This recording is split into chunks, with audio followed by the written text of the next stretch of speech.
കഴിഞ്ഞ സീസണിൽ ഞാൻ അടർത്തിയ ചക്കയായിരുന്നു ഈ പ്ലാവിലത്. അത് ഇത്തവണ വിറ്റ് കളഞ്ഞു. ആ ചക്ക അവർ എന്ത് ചെയ്യുമെന്ന് ഒന്ന് ചോദിച്ചു നോക്കാം.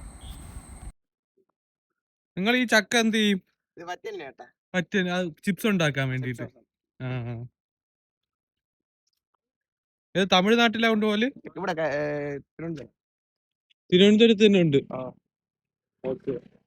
ഒരു 10-15 കമ്പനി ഉണ്ട് തിരുവനന്തപുരത്ത്. എടാ അതിന്റെ മണ്ടയ്ക്ക് പറഞ്ഞ നിൽക്കണ്ട ശ്യാമേ.